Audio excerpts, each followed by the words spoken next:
Và chuẩn bị xua tệ chôn VB Store si vàថ្ងៃនេះចង់ឲ្យពី ESC នេះបន្តិចបាទជាប្រភេទខ្សែ2 640 អាំពែបាទអាចយកលេងមួយទូកក៏បានវាមានប្រព័ន្ធការពារទឹកបាទជាមួយនឹងឡានបែនធំក៏បានដែរបាទលេងមួយទូកខ្ញុំទៅលេងទូកហើយទូកនេះក៏ក្លាប់ដែរក្លាប់លិច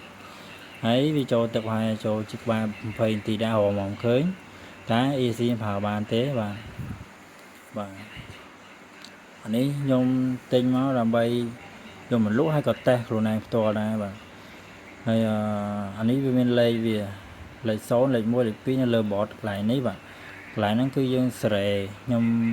មួយថ្ងៃហ្នឹងមកនិយាយមីចំណុចហ្នឹងសេរីមាន function ចាប់ប្រាំងបាទឥឡូវខ្ញុំធ្វើការតេស្តសម្រាប់អ្នកនរគ្នាបាទឥឡូវយើងធ្វើតេស្តជាមួយ receiver បាទគណៈបាទអូន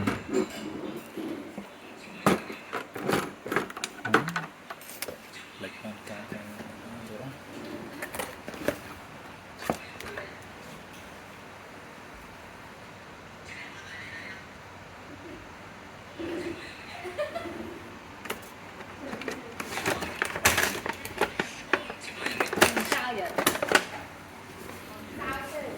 បាទឥឡូវខ្ញុំ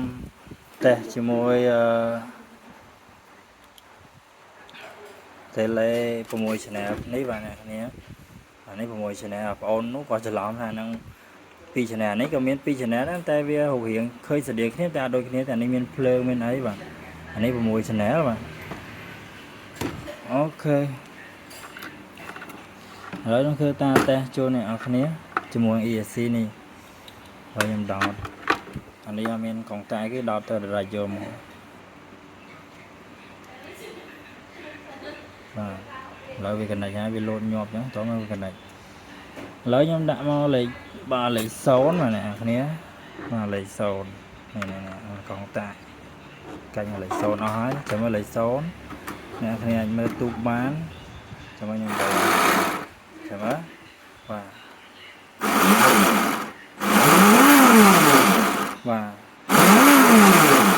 ចុចទៅប្រឡែងទៅវា flow ហូរទៅតាមអញ្ចឹងវាអត់ចាប់ប្រាំងទេលេខ0នេះឥឡូវហុញទៅមុខវិញហុញមកវិញអូគ្នាដូចគ្នាឥឡូវយើងដកអានេះហើយយើងចុចមកលេខទៀតមកលេខ1បាទមកលេខ1បាទនេះលេខ1ហើយតមកទៀតយើងដោតអានេះវិញអូខេឥឡូវយើងជន់វាបាទនេះចាប់ប្រាំងណាលេខ1ចាប់ប្រាំងបាទ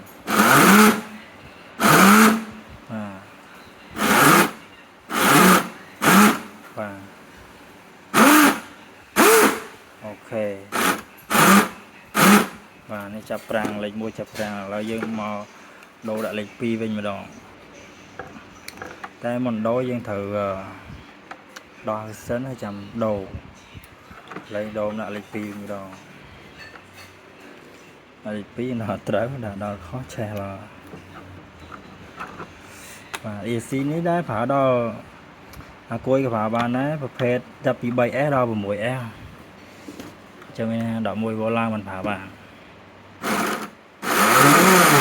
បាទអញ្ចឹងអានេះ flow វាគឺលេងទៅហៅដូចលេខ0ដែរលេខ2នេះបា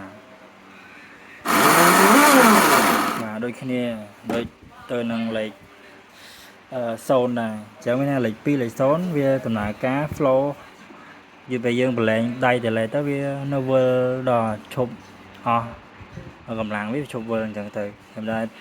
លេខ1គឺមាន frank បាទអញ្ចឹងចំណុចហ្នឹងមានប៉ុណ្ណឹងឥឡូវខ្ញុំធ្វើចំណុចទៀតថាយើងបាច់ដកថ្មទេយើងចង់ដូរទៅលេខ1វិញចាំមើលវាចាប់ប្រាំង direct អត់ឬក៏យើងអត់អាច connect បែបហ្នឹងបានទេបាទគឺយើងអត់អាច connect បែបហ្នឹងបានទេឥឡូវខ្ញុំដាក់មកលេខ1ណាគ្នាបាទតែគឺអត់អាច connect ឲ្យវាចាប់ប្រាំងបានទេបាទអូខេបាទអញ្ចឹងតកតងនឹង ESC នេះគឺខ្ញុំមានប៉ុណ្ណឹង ទៅលើការតេស្តសម្រាប់អ្នកគ្នាតែត្រូវការទិញអាចឆាតមក VB Store C បានតម្លៃវា$25បាទអូខេអរគុណច្រើនហើយមានប៉ុណ្ណឹងទេនេះលិចបើលិចថ្ងៃមិញគឺលិចទាំងអស់លិចថានេះលិចផ្កាប់ចូលទឹកយកមក receiver អញ្ចឹងណាទៅពេលស្រង់ហើយខ្ញុំមកដល់ដោះថ្មចេញដោះថ្មផ្លុំខ្យល់ទឹកវាចេញអស់បាទវាស់ភ្លើងមើលទៅវាអត់មានបញ្ហាទេប៉ុន្តែមុននឹងមានដើរស្រួលបែបហ្នឹងគឺមានបញ្ហាមកចំនួនធំណាស់វាអត់ connect តែខ្ញុំបានដោះផ្លុំជូតវាទៅឥឡូវវាដើរស្រួលវិញហើយបាទអញ្ចឹងវីដេអូហ្នឹងមានប៉ុណ្្នឹងទេអរគុណតិជន VB Store ទាំងអស់គ្នាបាទអរគុណច្រើន